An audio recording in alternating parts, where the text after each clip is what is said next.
I noticed the light before I noticed the sound, which is strange because the sound should have come first, but instead, I saw a pale rectangle stretching under my bedroom door as if someone had turned on the hallway light at exactly the wrong time. And my first thought wasn't fear.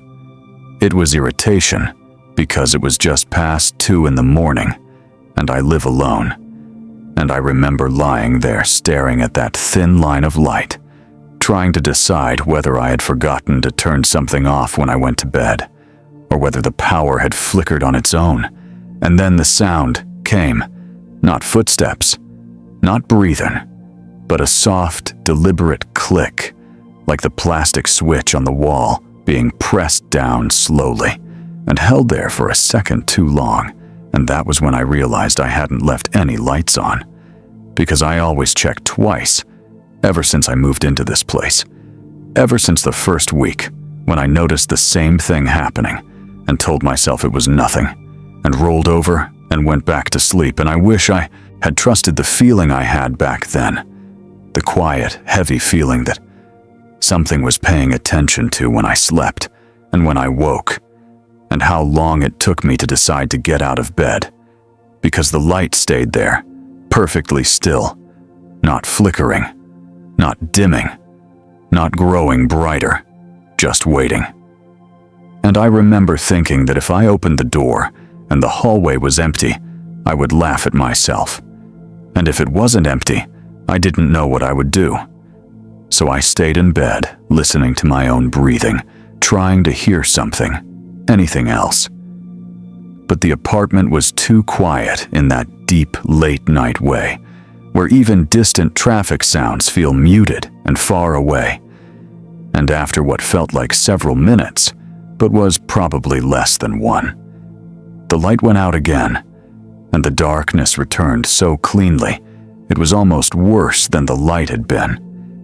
And I lay there, staring into the dark, feeling the shape of the room instead of seeing it, wondering if I should check my phone to see the time, but afraid the glow would make me visible to something on the other side of the door, and eventually I must have fallen asleep, because the next thing I remember was waking up to my alarm with that same heavy feeling still sitting in my chest.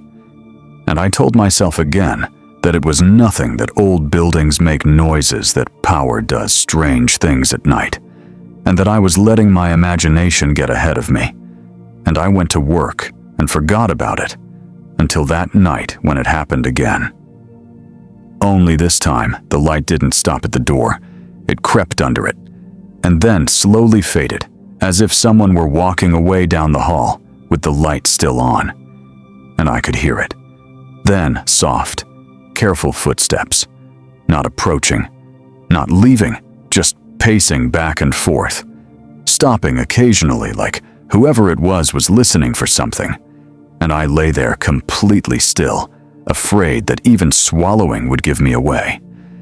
And that was the first time I noticed the pattern that would come to define everything that followed, because the footsteps always stopped right outside my door and stayed there for exactly the length of one slow breath, and then moved on again. And it happened 3 times that night, and 4 times the next, and I started sleeping with my door locked, not because I thought a lock would stop anything, but because the small click of turning it gave me the illusion of control, and I started keeping track, without meaning to, noting the time when the light appeared, how long it stayed, how many times the footsteps passed, and always the same pause at my door, like a ritual, like a rule. And I never heard the bathroom door open, never heard the kitchen cabinets move, never heard anything else being disturbed, just the light and the steps and the waiting. And I didn't tell anyone at first because it sounded stupid even in my own head, and because part of me was afraid that if I said it out loud, it would become more real. But the lack of explanation began to change how I moved through my own apartment. I stopped, leaving my bedroom door open during the day. I started keeping lights on, even when I didn't need them. I avoided the hallway after dark, as if it belonged to someone else. And then one night, the pattern changed just slightly enough to be noticeable when the light came on earlier than usual, and instead of stopping at my door, the footsteps continued past it and into my room. And I know that sounds impossible because my door was locked, and I would have heard it open. But what I heard was the sound of weight shifting on carpet right next to my bed, and the light under the door was still there, steady and pale. And I lay there with my eyes open, staring at the ceiling, feeling the air change, like something tall was standing close enough to block it. And I waited for breathing, for a voice, for anything. And when nothing came, I realized the worst part was that whatever it was didn't need to make noise anymore, because it already knew exactly where I was and how still I could be. And after a long time, the presence moved away, and the footsteps returned to the hallway, and the light went out. And I stayed awake until morning, and called in sick, and spent the day sitting on my bed, listening to the normal daytime sounds of the building, trying to convince myself that stress and lack of sleep could explain what I felt and heard. But that night, when the light came back, it didn't stop at the door at all. It went straight across the room, slow and deliberate, casting shadows on the walls I hadn't seen before. And the footsteps circled my bed once, twice, and then stopped at the foot of it. And I remember thinking very clearly that if I moved even a little, it would start again from the beginning, like I had failed some kind of test, and so I stayed still. And eventually the light turned off and the footsteps left. And that was when I noticed something new. The faint impression on the carpet by my bed, like someone had been standing there long enough to leave a mark. And it was still there in the morning, when the sun came up, and no matter how much I stared at it, I couldn't tell which direction it had been facing. And that thought followed me through the day and into the night and into the next. Because once you start noticing patterns, you also start noticing when they are being adjusted. And I began to understand that whatever was moving through my apartment wasn't just passing through, it was learning, and that terrified me more than any sudden noise or obvious threat ever could. Because learning implies intention, and intention implies time and patience. And I could feel that patience every night in the way the light lingered a little longer, and the footsteps grew more confident, and the pause at my door stretched just enough to make my heart race. And I knew, without knowing how, that the rules were changing, and that soon I would be expected to change with them. And I didn't know what would happen if I didn't. And that was when I realized the worst truth of all, which was that it had been there longer than I had, and that I was the one being watched for patterns now, and that whatever came next would not be sudden or loud or violent, but quiet and inevitable, and designed to feel like my own idea when it finally happened. And that was only the beginning. I tried to leave after that, or at least I told myself I would, but every practical thought I had about packing a bag or calling a friend or booking a hotel room dissolved the moment I stepped into the hallway during the day, because in the daylight, the apartment looked harmless, almost embarrassed by what it became at night, and the carpet where the impression had been was flat again and clean, and there was no mark, no dent, no shadow. And I stood there feeling foolish, holding my keys, thinking about how I would explain this to someone else. And that hesitation mattered more than I understood at the time, because that night, the light came back on. But this time, it didn't come from the hallway. It came from inside my room behind me, and I felt it before I saw it, the way your skin knows when it's being exposed. And I lay there frozen, staring at the dark doorway, while the room around me brightened slowly, like someone was raising a dimmer switch with great care. And I could see my dresser, my chair, the outline of my own legs under the blanket. and then my shadow stretched long and thin across the wall in front of me. But it was wrong, because it bent in a way I wasn't. And there was a second shadow beside it, taller, narrower, its head tilted slightly, as if it were examining me. And I wanted to scream, or sit up, or do anything that would break the moment.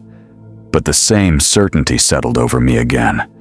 The certainty that movement would reset something, and that I was closer than ever to failing, and the footsteps didn't circle.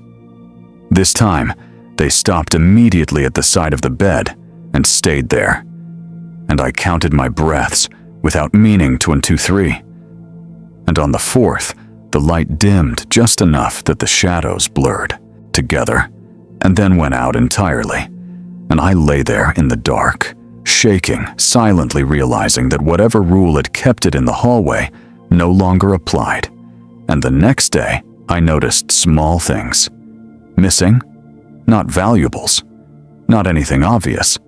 But my spare phone charger, the mug I always used in the morning, the notebook I kept by my bed, and I searched the apartment, convinced I was misplacing things, until I found the notebook tucked neatly on the kitchen counter, open to a page I didn't recognize, with a single line written in my handwriting, but not written by me. It said, "You fall asleep faster now." And that sentence lodged itself so deeply in my head that I couldn't stop replaying it, because it meant not only that something was watching me, but that it was observing changes in me. Changes I hadn't even consciously noticed.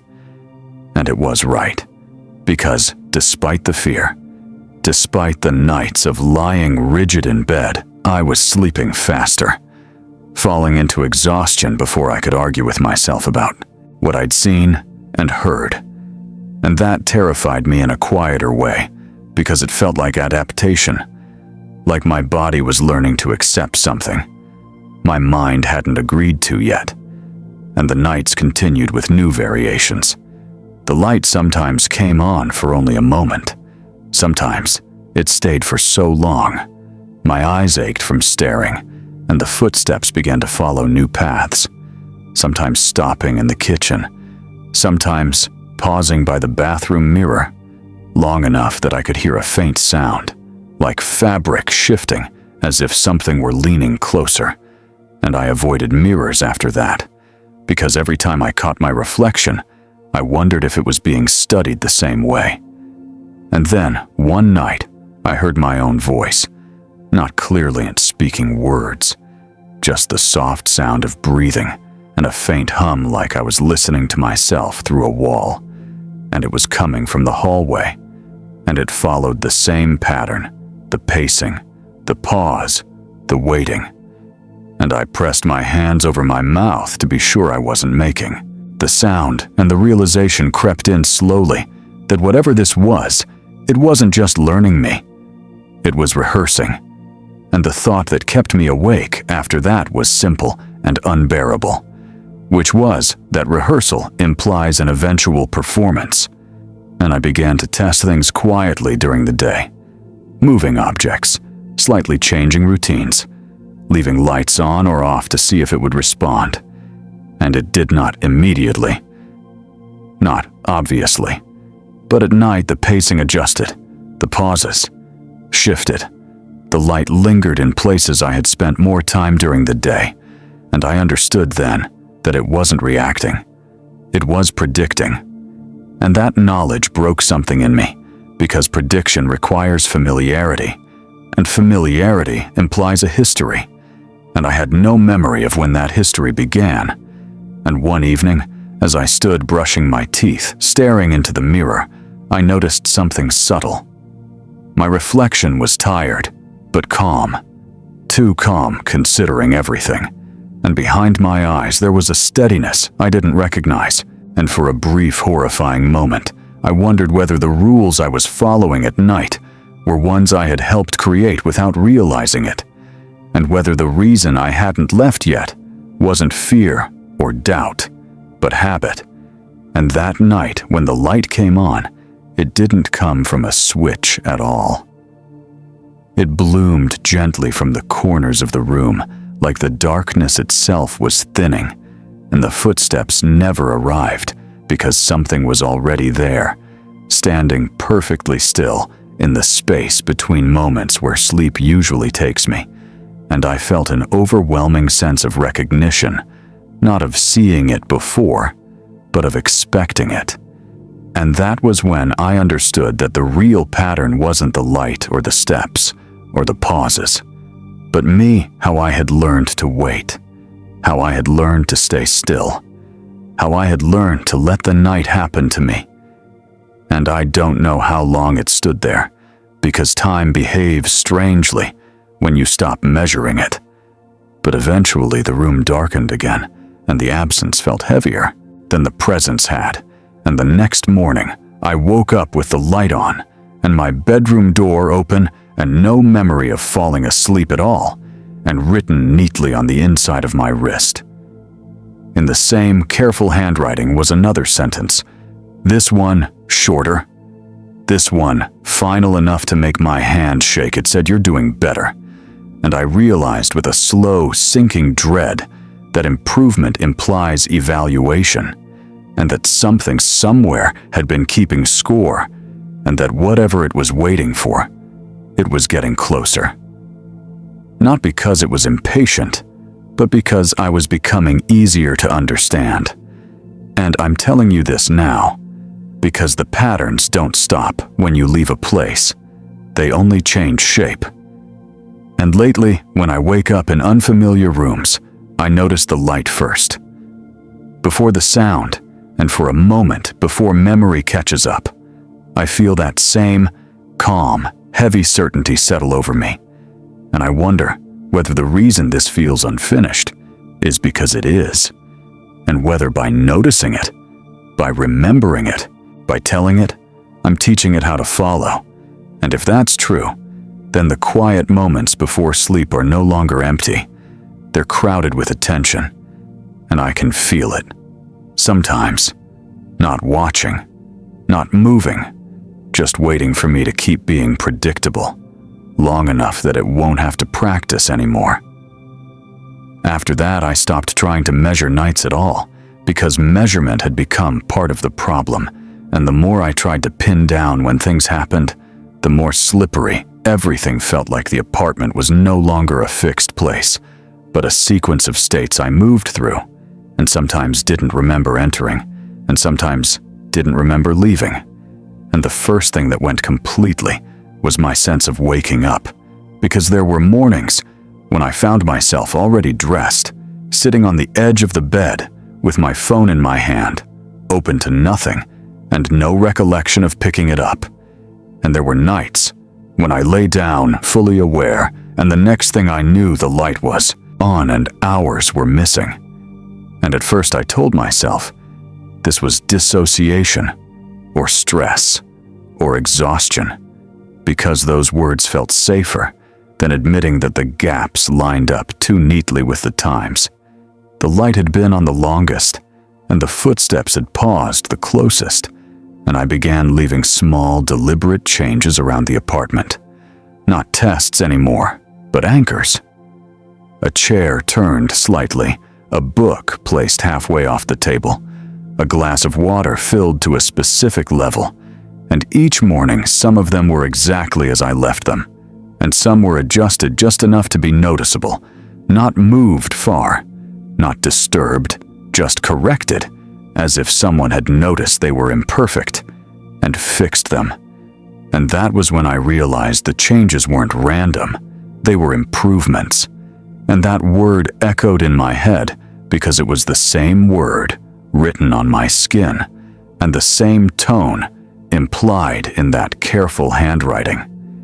And I started to feel something worse than fear creeping in, which was the sense of being guided. And the more that feeling grew, the harder it became to remember what my own habits had been before all this started. Because routines are easy to rewrite when you're tired. And I was always tired. Now, not exhausted, not frantic, just softly drained, like something had been taking small, careful sips of my attention each night and returning it slightly altered. And I noticed how quickly I now lay still in the dark, how naturally my breathing slowed, how little effort it took to ignore the light when it appeared, and that terrified me in retrospect, because fear used to come first, and now acceptance did. And the nights became quieter, not because nothing was happening, but because I was no longer reacting in ways that produced sound, and once that settled in the apartment, seemed to reward it. The footsteps grew softer, the light less harsh, the presence less oppressive, and if I hadn't known better, I might have said it felt almost considerate. And that thought nearly broke me, because consideration implies awareness of comfort, and I didn't want whatever this was to know what comfort felt like to me. But I think it already did, because one night I woke up, wrapped more tightly in the blanket than I remembered, pulling it tucked carefully under my chin, the way I used to do as a child. And I lay there, staring at the ceiling, unable to decide whether that was a kindness or a warning. And the next day, I tried again to leave. Not dramatically, not with panic, but with calm determination. I packed a bag, deliberately placing each item as if narrating the action in my head, to anchor myself to it.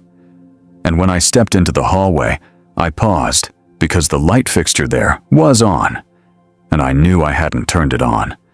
And the bulb flickered once, twice, and then steadied, and I stood there listening to the building around me, feeling that same heavy certainty settle in. And I understood without hearing it, that leaving wasn't against the rules, but it was premature, and that word again felt deliberate, like a note in a margin, and I set the bag down without fully deciding to, and went back inside. And the moment the door closed behind me, the light in the hallway went out. And that was the first time I felt something like approval.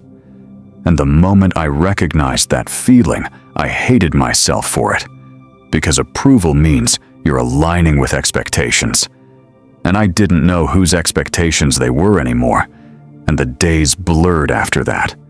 Not into chaos, but into smoothness, like edges being sanded down. And my life continued in a shallow, convincing way. I went to work. I spoke to people. I answered messages.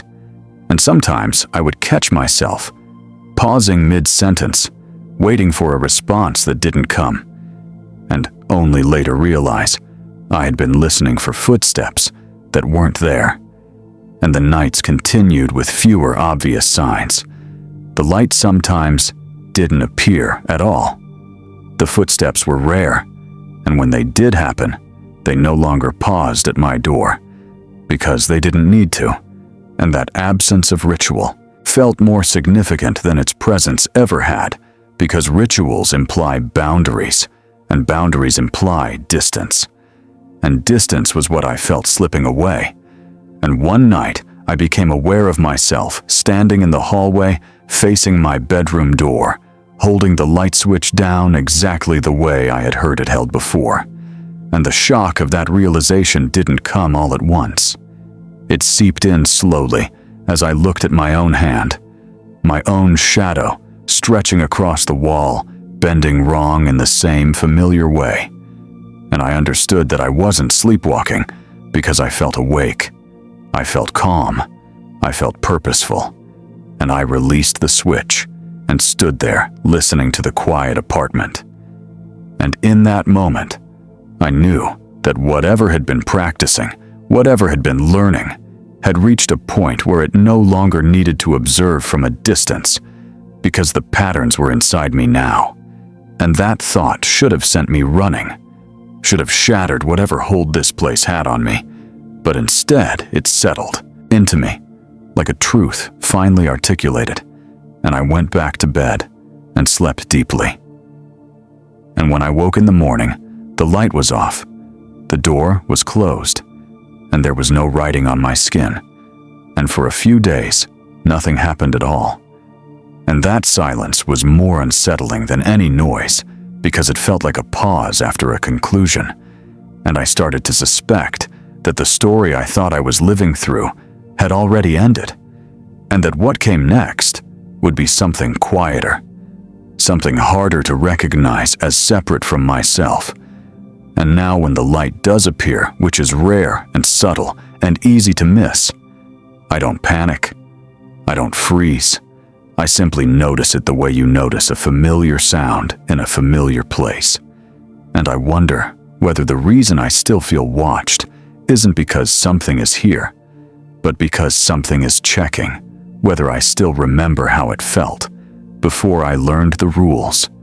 And sometimes just before sleep, when the room is perfectly dark, and still I feel that heavy, calm certainty settle over me again, and I can't tell whether it's coming from outside or from somewhere much closer. And that's what keeps me awake now. Not fear, not dread, but the quiet, unsettling possibility that if the patterns continue long enough, there will be no difference left to notice, and no reason for the light to turn on at all, and that whatever was waiting will finally be finished.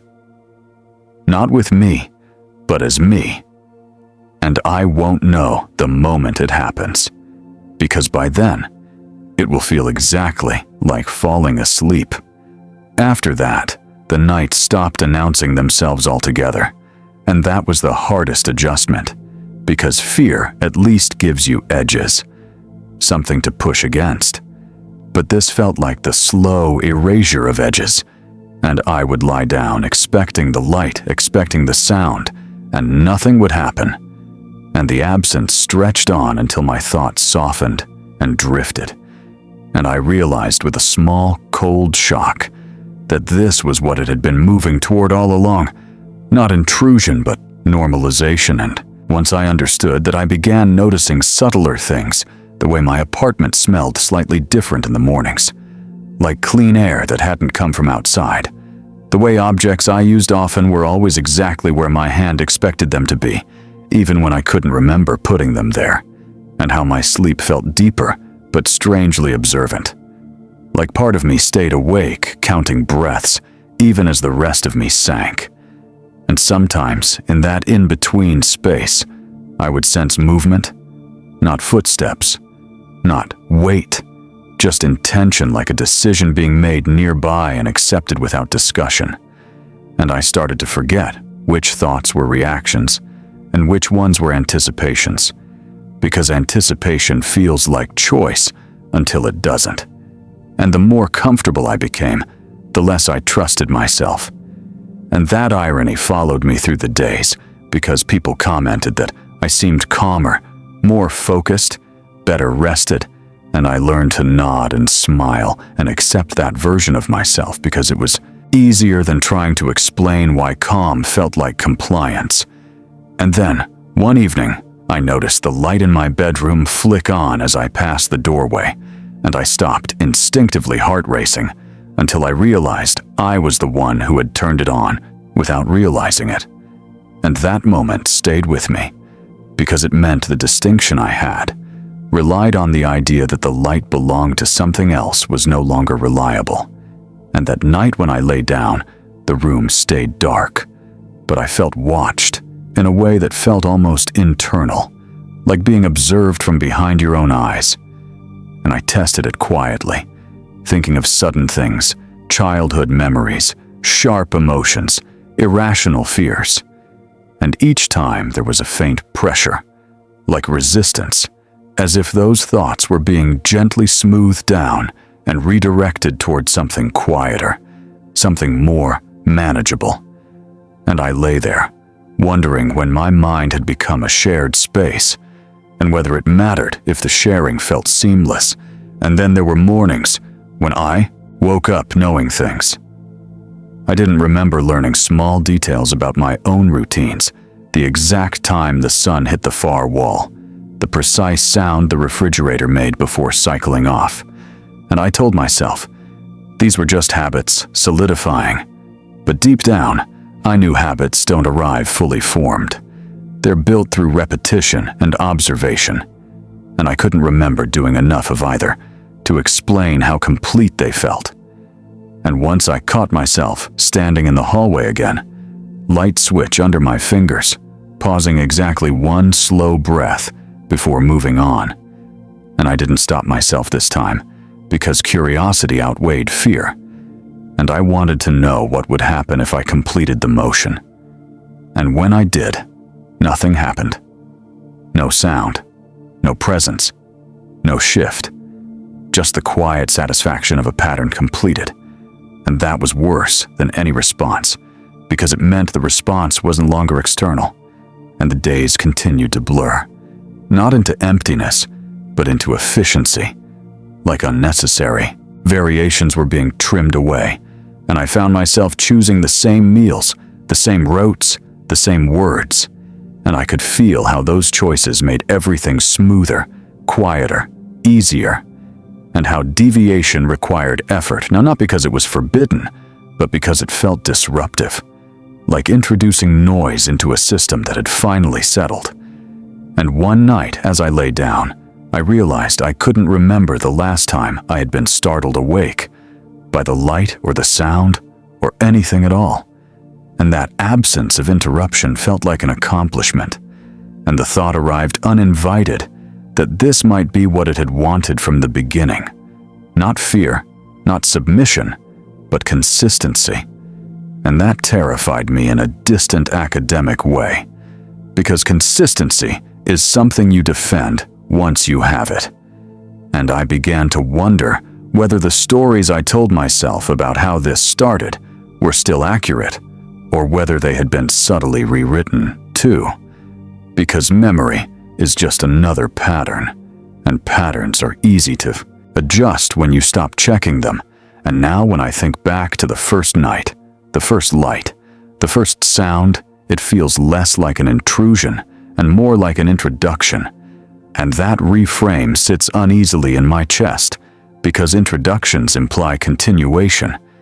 And lately, when I fall asleep, there's no sense of being watched at all.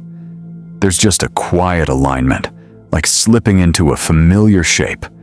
And sometimes, just before consciousness fades, I feel that heavy, calm certainty settle in. And instead of resisting it, I find myself wondering whether this is what rest was supposed to feel like all along, and whether the reason it feels unfinished is because something is still waiting for me to notice one last difference, one final distinction between before and after.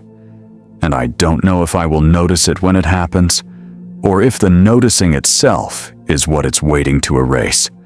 But I do know that the light hasn't needed to turn on in a long time, and that when I wake up now, the room is exactly as I left it, except for the feeling that something has already been awake for hours and is simply pleased that I'm keeping up.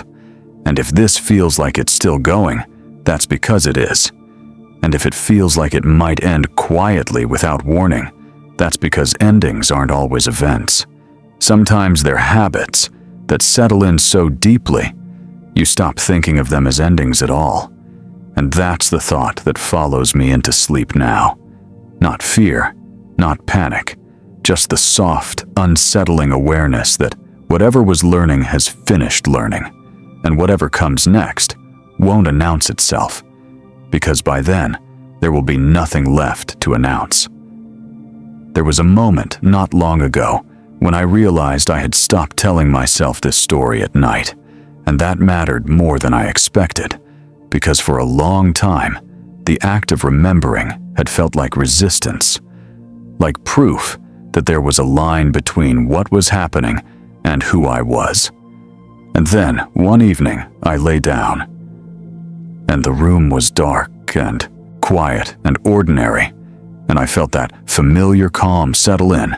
And instead of replaying the sequence, the light, the sound, the waiting, I let my thoughts drift somewhere else. And that was when it occurred to me that I hadn't checked the hallway in days. Not during the day, not at night. And the thought felt unnecessary, like checking something that had already been confirmed. And that frightened me in a distant, almost polite way. Because unnecessary thoughts are the first ones you lose when something is streamlining you. And I lay there listening to my breathing, noticing how evenly it fell into a rhythm I didn't have to manage anymore.